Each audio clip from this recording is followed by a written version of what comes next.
16. So we've reached halftime here. Okay, so apparently giving us the silent treatment all of a sudden, and we're going to skip ahead to quarter number 3.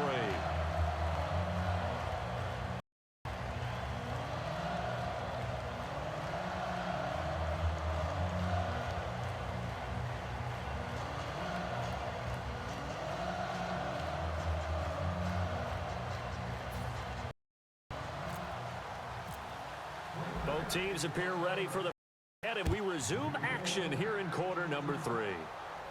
Let's 4. And not a bad return here. He gets it out to the 25-yard line. Come the Jaguars now as they'll go on offense first here in this third quarter. They have the lead. Now they'll be looking to extend that lead. And this is where I enjoy talking about one of my favorite subjects, tendency breakers, or counters as I also like to call them.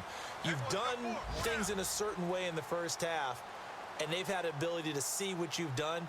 They're going to make their adjustments. So guess what? You adjust yourself and try and stay ahead of the pace because you are looking for some separation in this ball game. The adjustment to the adjustment. Without a doubt. One thing, hit them with something else.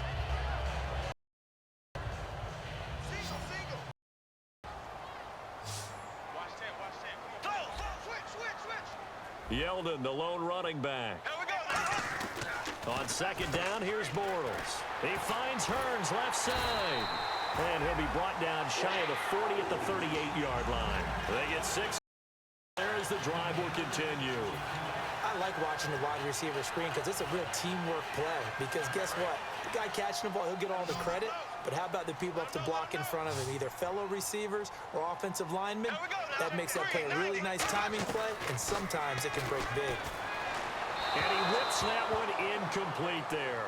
Well, pretty good coverage there, and both of these defenses, they've had good coverage throughout this one. No doubt about it, and in today's NFL, where we're used to a bit more scoring, this feels almost like a well-pitched game in baseball on both sides where the tension continues to build.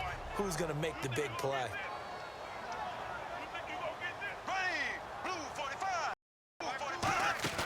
Now they'll try the end around. They find some open field here. And he cuts it right sideline. Touchdown, Jaguars. Marquise Lee, 62 yards. And the Jaguars add on to their lead. And that touchdown drive happened very, very quickly. You knew that they had the quick strike ability. They showed it. And for a defense that understands that, it still drives them crazy when it happens to them. Fast and furious, there came the points. And a touchback, so a first chance here in week 1 to see the ball be brought out with to the 25-yard line. A look at the offense now here coming back out on their first possession of the second half. They're down in this game. A chance for the offense, though, to put something on the board, get some momentum here in half 2. Try and get things kick-started for them. And you know it discussed how they were going to get that done. This is where scripting comes into play a lot. What plays do you script coming out of the second? Most of the time in the first half, you're scripting 12 to 16. I think in the second half, you're really scripting more like 8 to 10. Kind of a starter or an opener, whatever terminology they use. Thing to get you off to a quick start. Rodgers to throw on second down. And Rodgers intercepted a third time. Picked off by the linebacker, Paul Puslosny. And they get the football. They'll set up shop at their own 49-yard line.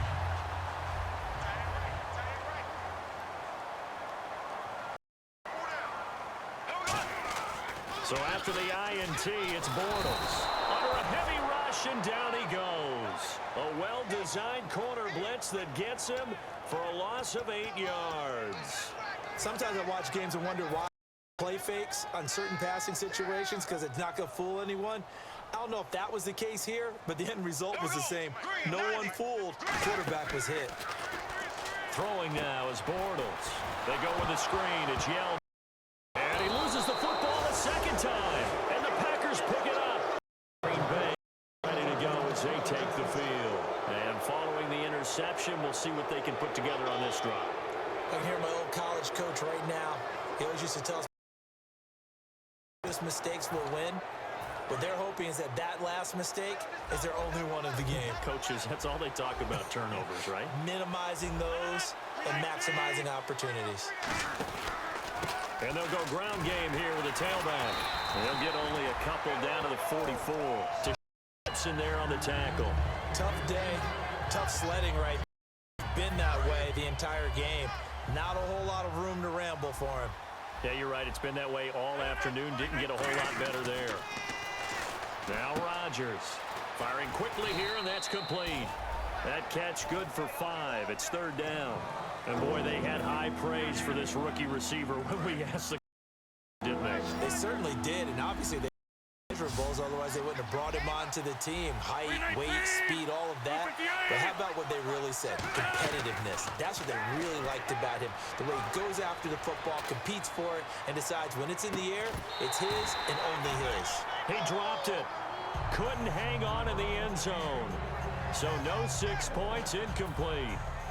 Here's Jacob Shum now. On presumably to punt, though he did complete a pass earlier.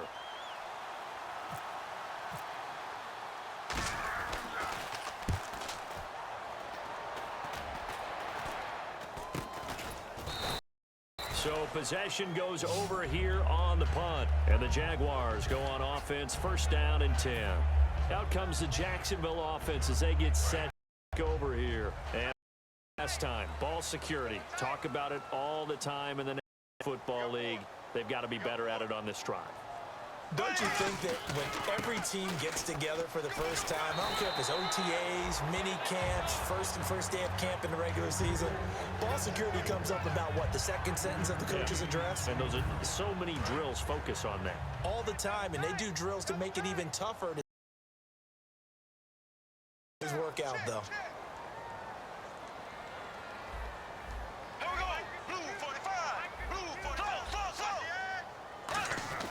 Bortles to throw on 2nd down. To the right side here, the tight end Thomas. And he gets this one just shy of the 40. They'll mark him down at the 39. When you execute a drag or a crossing route, really develop a little tight end on that one. A 1st down carry now for Yeldon. Looking for a seam, but finding none. He'll get back to the line of scrimmage, and that's it. It's a loss of a yard there, and now 2nd down. All right, partner, despite my eating habits, I'm not big enough to play offensive tackle, nor am I quick enough. But with the defensive ends nowadays and their speed, those guys have to be able to punch and dance, and it's a tough, tough job to contain them. Bortles over the middle. Thomas. He's at the 30. 10. Touchdown, Jaguars. Julius Thomas, 62 yards. And the Jaguars add 6 to their lead. Hail Mary is completed for a touchdown pass like that. I think any defensive coordinator just puts their face right into their hands. I don't think there's any doubt about it, and I don't have in front of me, I don't have the empirical numbers that say that in recent years the Hail Mary pass has been completed more than it has been, but it feels that way, doesn't it? And I know the defenses are spending more time on it. I think the biggest mistake they make is that they play everything behind the receiver, people in front as well to try and knock the ball away.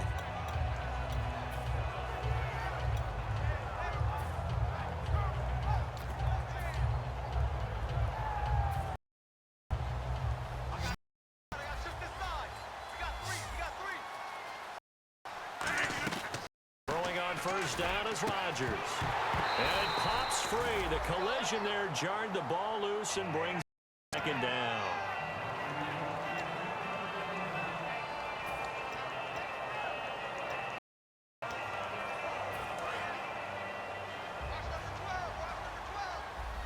They come up in an empty set. 4 wide receivers, 1 tight end.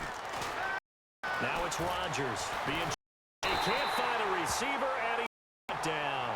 And a big face mask penalty here, 15 yards. You never want to get your hands up in the face mask because your fingers can get tangled up there, and that can hurt you as a player.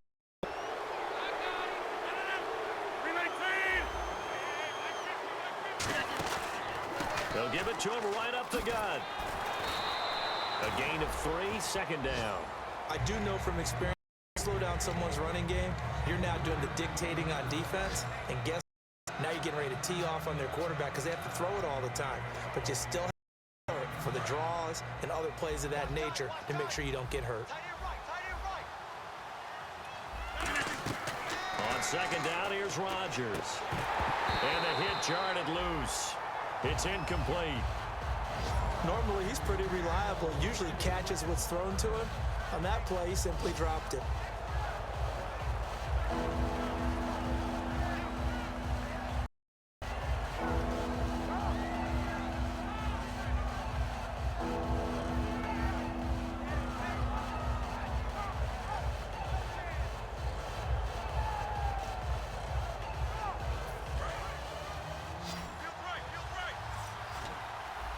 And it looks like we've got a dime set here defensively. 6 DBs in the game. Throwing is Rodgers on third down. And Nelson's got it here right side.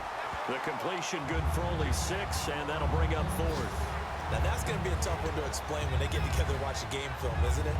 I mean, they had the right call, had the out route. He's got to know where the first down sticks are, yet he steps out of bounds that close. Not their best play.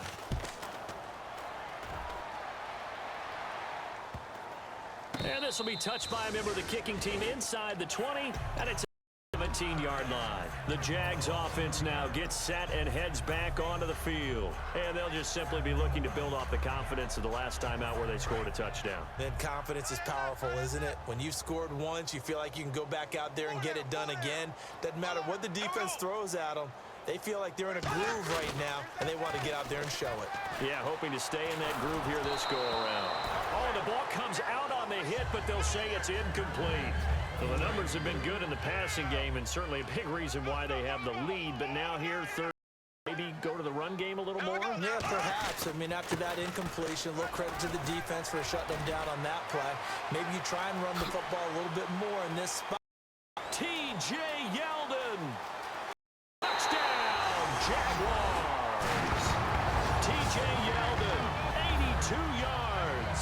And the Jaguars add on to their lead.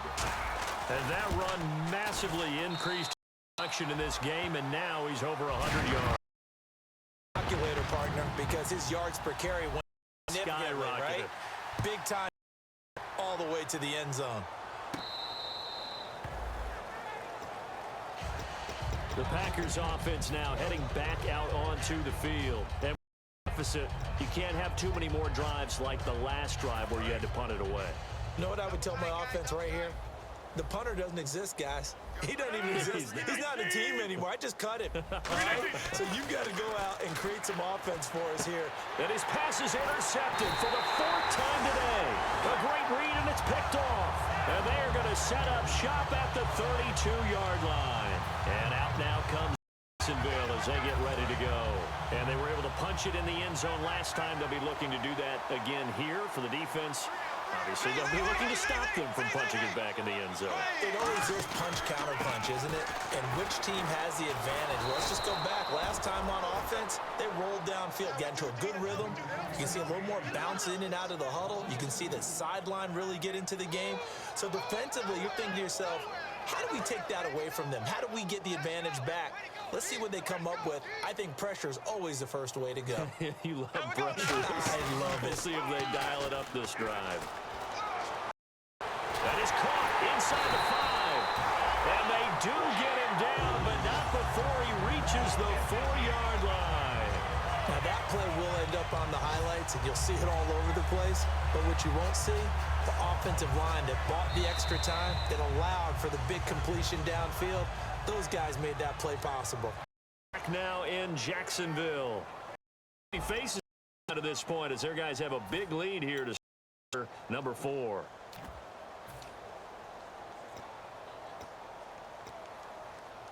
So they're operating in the red zone.